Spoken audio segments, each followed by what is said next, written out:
Hey everybody, it's Barbara, and today I'm very excited to bring to you my review of the East 59th Street capsule collection, which is not only giving us back Victoire and Aurelia, but is also introducing us to Aurelia's brother, Augustus Gus Blake.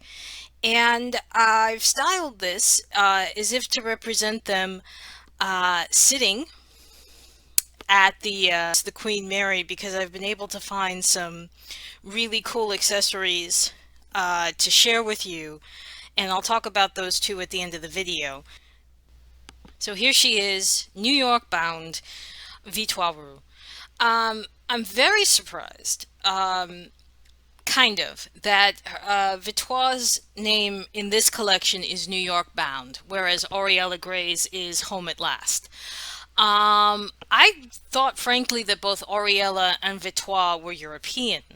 And it's very interesting that, for Victoire, though she loves New York and she loves East 59th Street, to her, this is more of a visit. This isn't home for her.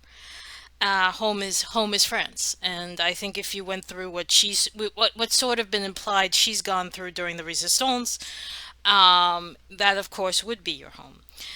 I like that this is her ensemble is a dull mustard yellow with brighter yellow trimming along with a Kelly or a dull emerald green. And I like this because the material already has that feel and that look of if you were looking at this and this was a photograph, or you were looking at this and this was a film that had been colorized, you still have that aged look to it, that the material is aged. And that's completely appropriate to 1954, or just after the war, the very late 40s, after World War II had ended, because a lot of the material would have been old. A lot of the material would have been in slightly rough shape because most of the good stuff went to the troops. So this is probably an even older piece that she has reworked or has had reworked. So then she could use it for her suit.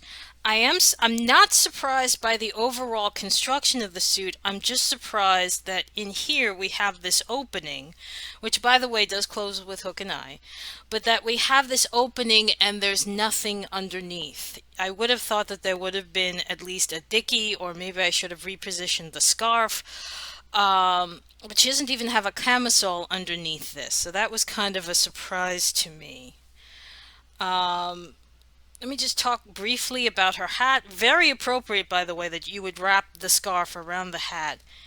And if you notice here, there is a hole in the hat to reposition the scarf a little bit. It also came with hat pins, but I was very lucky. The hat just stayed on her head. Talk about the hair in a second. Emerald green felt, same yellow as the piping. And now we can talk about her. Victoire has blue eyes and a light brown palette of eyeshadow on the upper and lower lids. Very, very light at the top of the lids as we go into her drawn brow. But her eyelashes are real, they are applied, and the eyes are lined in black. She has on an appropriate daytime red glossy lip, which will be matched in her toes. I'll show you that in a second. And she has some blush on her cheeks appropriate to daytime and that era. If you and I Speaking of that era, let me go ahead and talk a little bit more about her hair. As you can see, I'm looking for something to point with because I don't want to necessarily use my finger. And I think I'm out of luck. uh, Basically, as you can see here, these two front curls are completely appropriate to the 1940s. Very, very much product. The back of her head,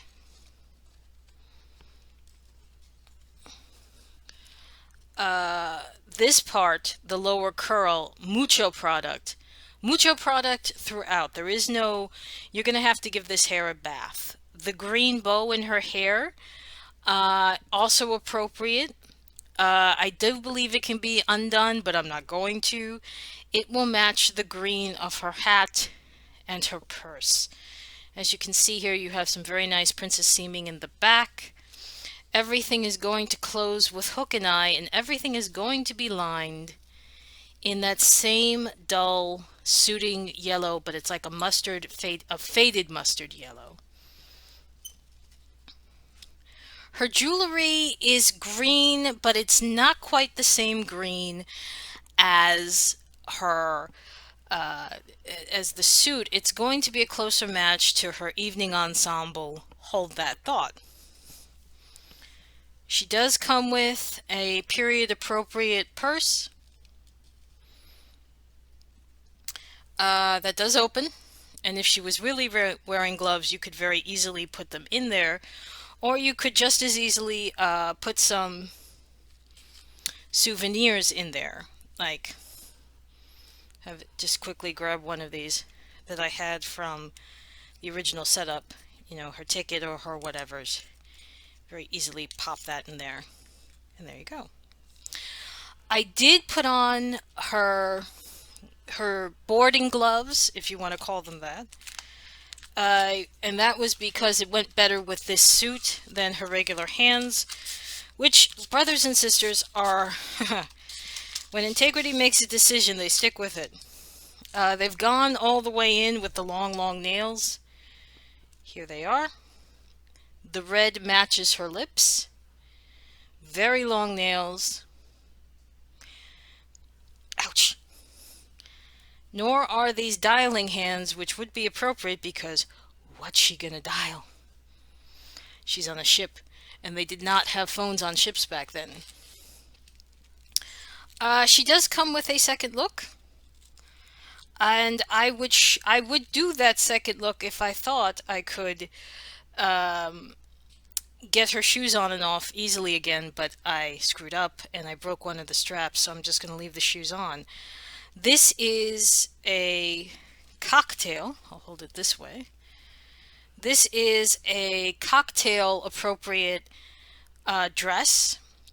It is in sea blue and gold lame with a slit in the front. That will close with hook and eye in the back.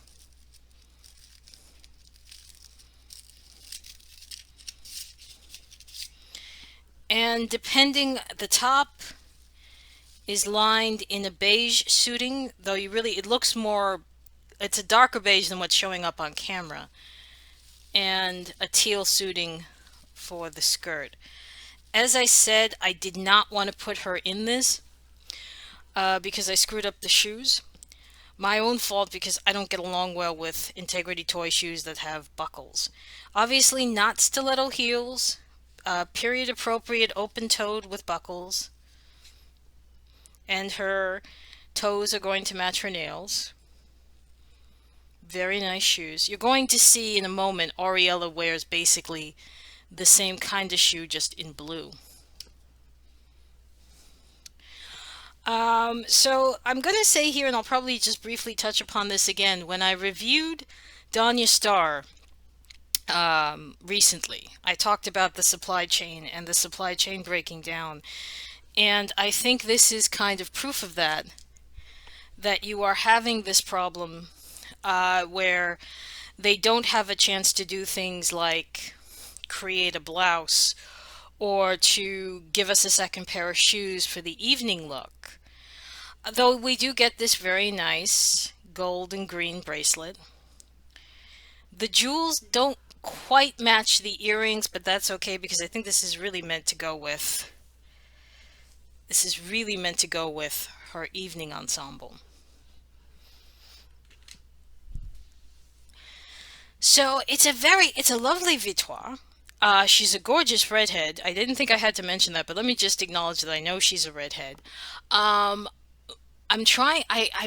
We have had one Victoire that I can remember right off the top of my head as a sort of a blonde, a sandy blonde. But most of the time she's either a redhead or a brunette.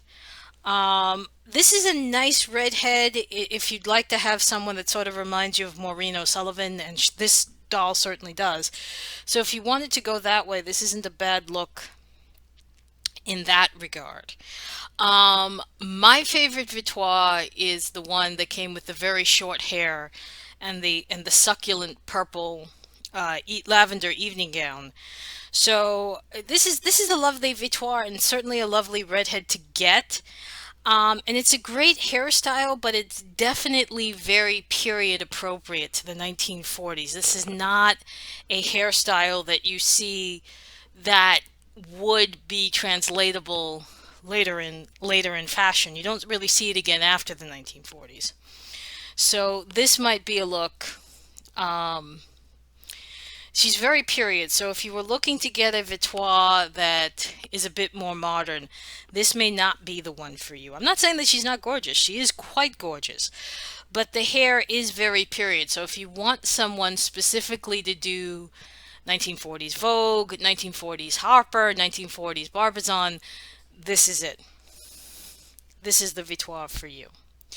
So let me pause here, and we're going to go to the end where I'm going to bring everybody back together, and I'm going to show you some really cool accessories that came from perhaps someone that Victoire used to go see in the movies, Miss Jean Marshall. So hang tight, folks.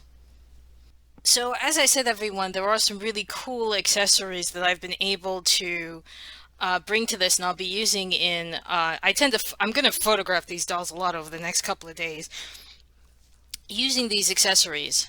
These are coming from a few years ago. Sandra Stillwell presents. Let me hold it this way. Sandra Stillwell presents Hollywood Ahoy. This, and it was featured, I think if it wasn't on the Queen Mary, it was set up as if it was going to be on the Queen Mary. And the Queen Mary originally was the steamliner that was specifically meant to sail from England to California, to Hollywood. And this is how people filming in Hollywood often made their way. Now, and being on the Queen Mary, and of course being on a high class ship like that, means you're going to have lots of different, um, I guess, lots of different, I guess the best way to put it is goodie bags, extras. So, for example, you would have a pamphlet like this, which is the Queen Mary's temporary plan of first class accommodations on the Cunard, and it's a layout of the ship. All cruise ships have their own newspaper. In this case, the one for Cunard, or the White Star, was called Ocean Times. And Rio Tinto mine employees reach Helava, and the date on that would have been August 16th, I believe that says 54. So I'll have to double check that, give Gus back his newspaper. Obviously, if you're going anywhere, you're going to have lots and lots of luggage. And whoops, and I was able, and they also included little passages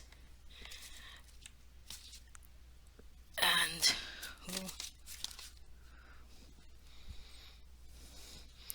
that also includes a little tag for your luggage from the Cunard line. Unfortunately, none of this luggage actually comes from East 59th Street, and I understand why. Right now is not the time for them to do or redo luggage, although probably some keen eyes saw the original Coco Fashion Royalty luggage and the new Perrin luggage. Little inside joke there. But going back to Sandra Stillwell's accessories, when you're at a hotel, you usually get the hotel stationery. Well, that goes for floating hotels as well. You have the letterhead, a couple of envelopes.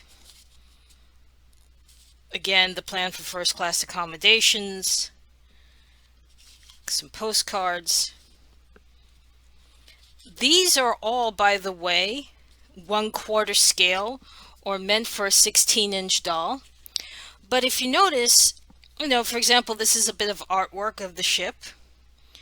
But if you notice, it still mercifully works very well. This says today's program, British spelling. Join us for a pot of tea, breakfast, lunch, afternoon tea, and dessert aboard the Queen Mary. That may have been the actual program for the convention or for the day they visited the Queen Mary. This is the menu for the lunch.